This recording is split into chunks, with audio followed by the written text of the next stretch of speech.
A conversão é uma conversão um pouco diferente, sabe, meu amigo? Uhum. Eu, ainda na minha juventude, comecei a... Os olhos começaram a brilhar por coisas erradas. Uhum. Né? Meus pais sempre me ensinaram certo. Meu pai, um homem Não de era família caráter de crente ilibado. também, não? Não, minha família não Uhum. era cristã. Na verdade, minha família, cara, é, é dividida. Né? Uma parte Uhum. católica e a outra parte é espírita, né, da Uhum. Umbanda. Certo. Então, antes de eu conhecer Jesus, eu cheguei em vários centros, a usar guia, e até o momento em que Conheceu o cultismo, tudo. isso. Então, Uhum. eu venho desse lado, família da escola de samba e tudo isso aí. Aham. E aí, na juventude, meus olhos começaram a brilhar pelas coisas que são erradas. E não apenas pelo que é errado, por aquilo que o errado traz, né?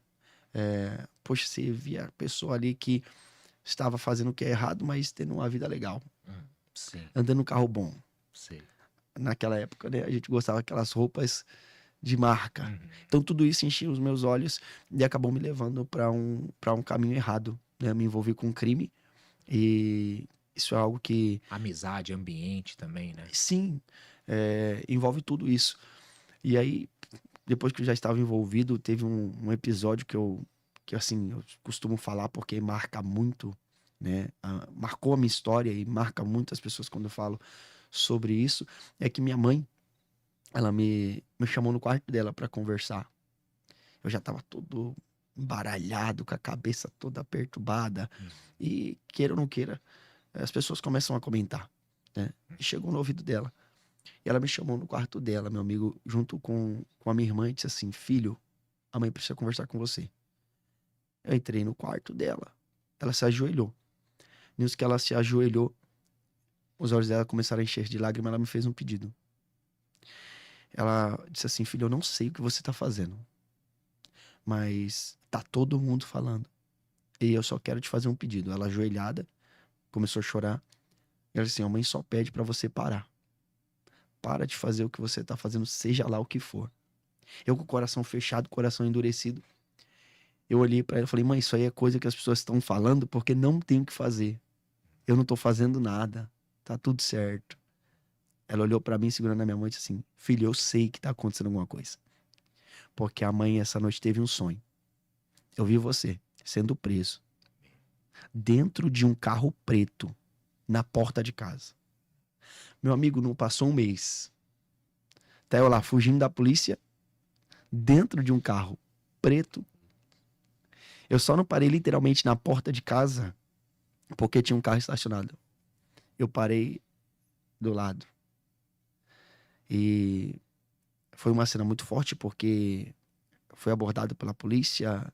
A rua que eu morava encheu de pessoa, sabe? Mas encheu mesmo. E aí daqui a pouco eu percebo que tem alguém que tá falando com os policiais assim, ó: Posso falar com ele? E eu tava virado de cara pra parede, ajoelhado. E aí os policiais: Mas tem que ser rápido. Sozinho? Tava sozinho. Aí eu percebi que chegou aqui, eu olhei, era ela. Ela se aproximou e falou assim no meu ouvido: Filho. Aí eu ia falar, ela: "Shh, a mãe te ama." Cara, isso me marcou demais porque ali eu esperava ouvir qualquer outra coisa, né? Tipo, eu te avisei, Uhum. ou tipo, você teve tempo pra recalcular a rota e não fazer. Mas quando ela fala assim, eu te amo, foi desconstruindo tudo em mim, sabe? Aquele coração que tava fechado, angustiado, preocupado com tudo aquilo, sabendo que ia ser preso. Quando ela falou eu te amo, ali foi a força que eu precisava, foi o bálsamo que me confortou muito, muito, muito mesmo. E foi dentro da prisão que eu conheci Jesus. Eu fui preso, fui pro CDP de Guarulhos aconteceu algo lá dentro da unidade que eu estava. E eu fui para lá no castigo, lá no RDD, chamado RDD, o Presídio de Segurança Máxima, de Venceslau 1. Venceslau 1 é uma cadeia de castigo para pessoas que dentro do sistema penitenciário fazem alguma coisa, inflige alguma regra, alguma norma, e lá é uma cadeia de castigo. Eu fui para lá, né? E lá é o seguinte, você não tem banho de sol, você não sai, não tem televisão, você não tem noção de horário, não tem nada disso. Então você fica dentro da cela durante todo o período do castigo. Lá, durante o período de castigo lá é por volta de 45 dias direto. Sem ver sol, meu Deus. Sem ver sol, sem televisão, sem nada. Ok? Só que por incrível que pareça, lá dentro foi parar um pastor. E aí, cara, quando anoitecia, antes de ter a reunião da organização criminosa que tinha sempre, tinha um culto. E eu cheguei, primeira noite que eu ia dormir, aí daqui a pouco, a hora do culto! E é lei, né? Cara, Lei. respeita. Aí o pastor vinha pra frente assim, né? A gente fala que é a capa, que é a porta da cela. O pastor ia pra frente, lá era muitas celas, é galeria, né? Em cima e embaixo. O pastor ia pra frente e o pastor, a paz do Senhor, amados. Você não tem noção. Todo mundo. A paz do Senhor, pastor, boa noite, pastor. Todo mundo interagindo e participando do culto.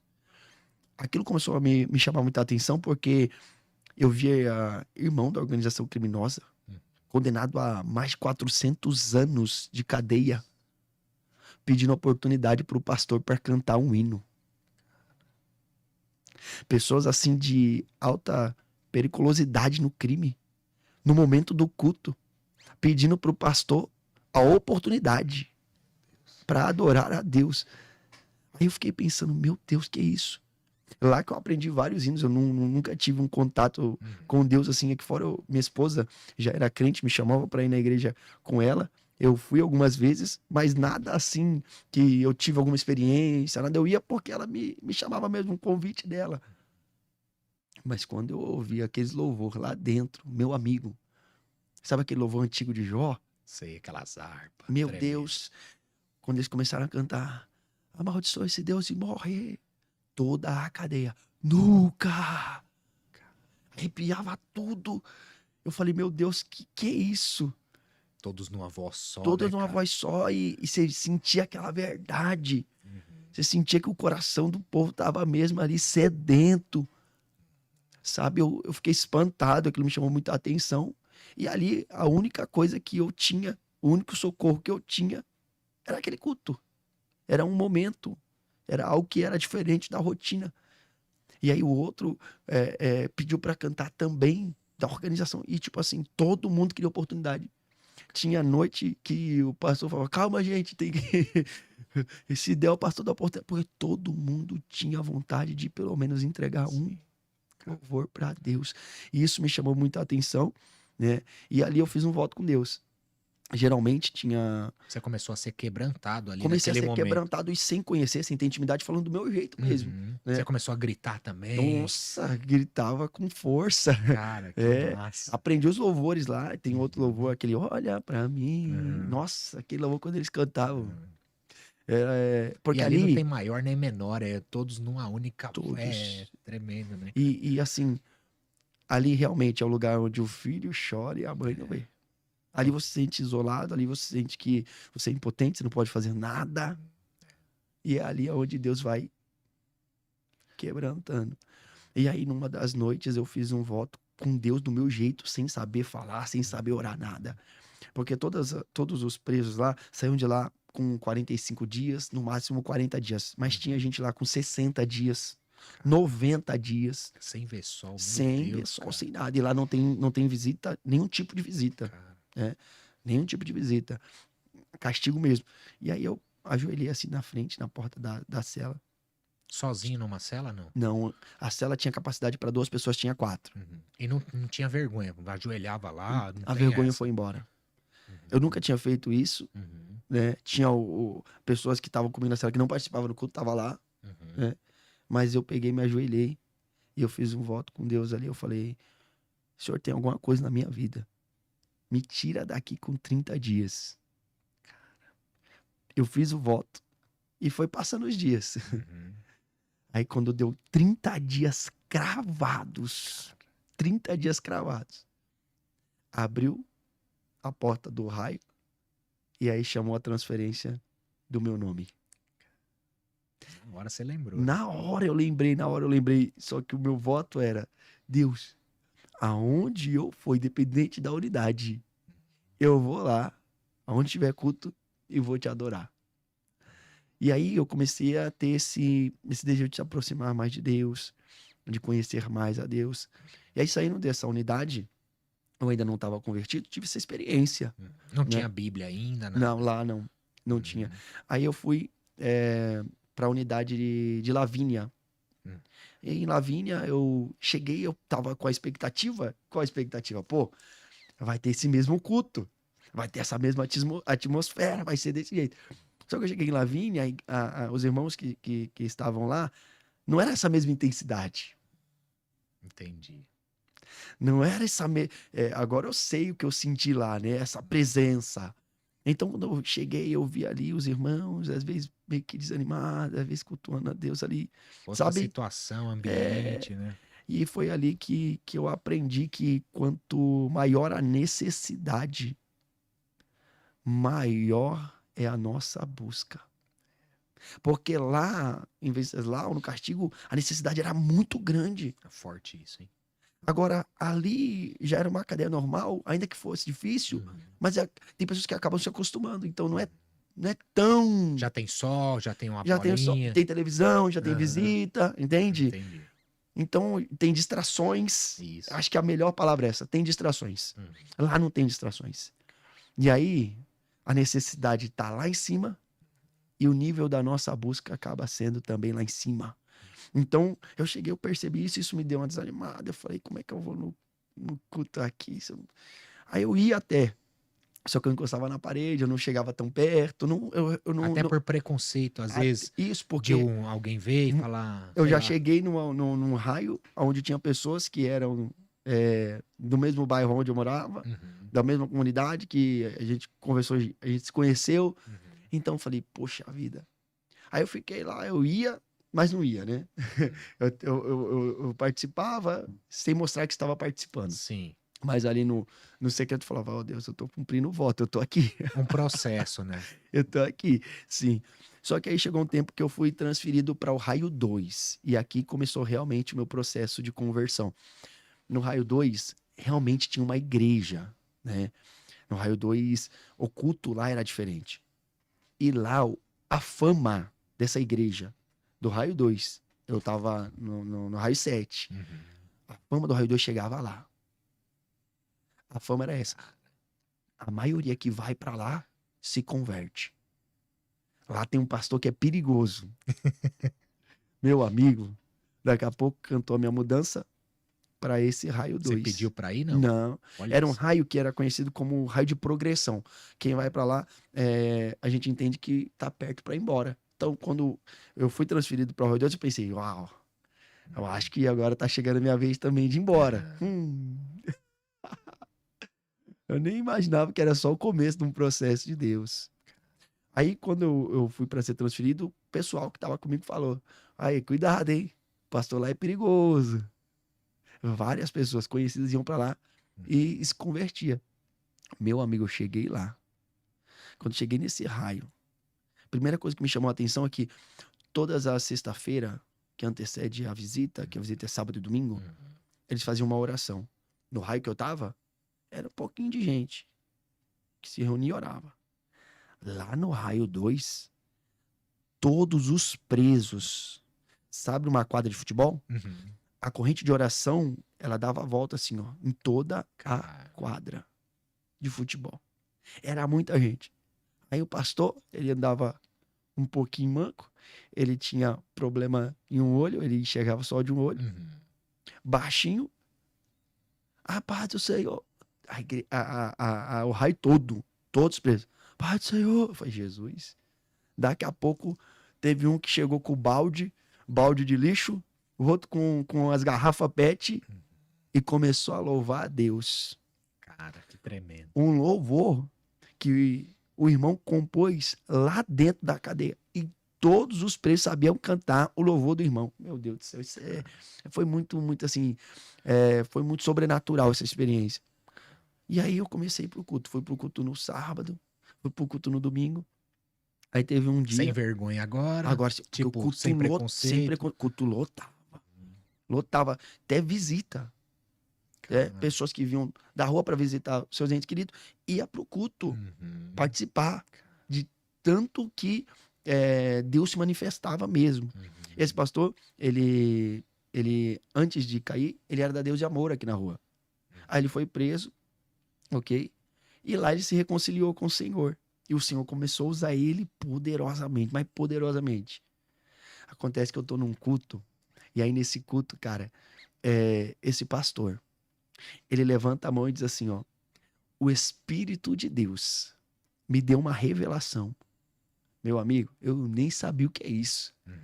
Aí ele pegou e falou assim, ó, Deus me mostrou o portão da casa de alguém.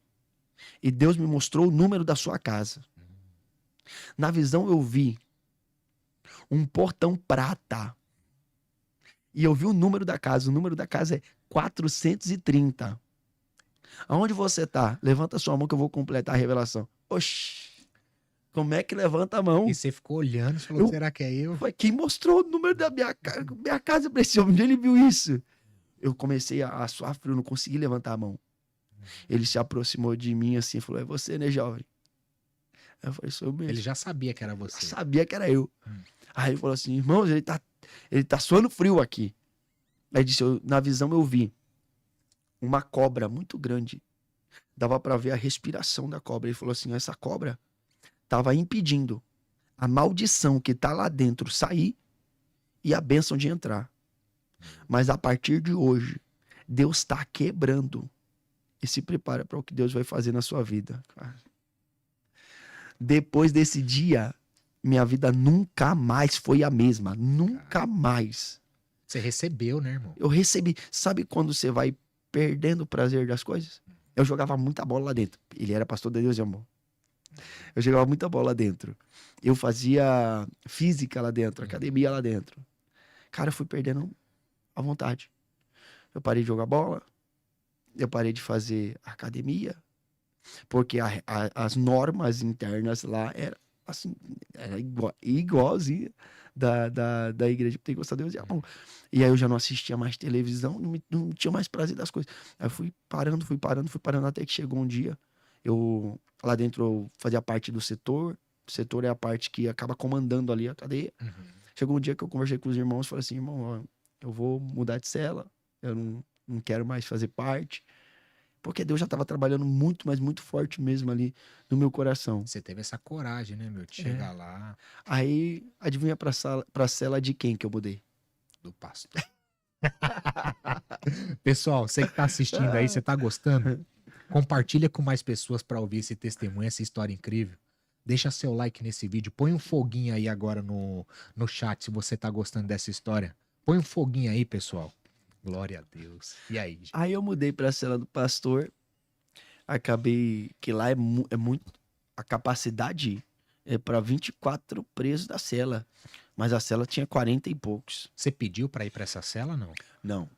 Lá nessa unidade você não tem a liberdade de escolher para qual cela você vai.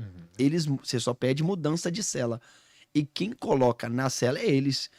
E aí, para alguns, ironia do destino, né? Para nós, propósito de Deus, eu fui bem para a cela do pastor. Acabei que eu lá dormia, a gente fala de valete, né? É 2 em cada espaço para dormir. E aí eu acabei dormindo junto com o pastor. Imagina. Cara. Todo dia, ali por volta das 3 horas da manhã, acredito eu, 2 horas da manhã, adivinha? O pastor acordava para dobrar o joelho e orar. Eu ainda não tinha me convertido, mas toda madrugada esse pastor acordava e orava. E você olhando. Poxa, ele acorda e ele daquele jeitinho dele lá. Mas daqui a pouco eu tava acordando também de madrugada e orando. Junto com ele. Ele pra um lado, eu pro outro. E ele chamava, não? Não. Nunca me pediu pra orar. Nada. Só que é aquele negócio, né? O exemplo arrasta. O exemplo arrasta. O exemplo é tudo, cara. O exemplo arrasta. E você que tava com fome, com sede... Ele levantava de madrugada, a oração dele baixinha, porque não podia ninguém escutar, era mais o sussurro, mas é pentecostal, aquela oração fervorosa, mesmo sussurrando. Eu começava a orar e eu começava a sentir a presença de Deus.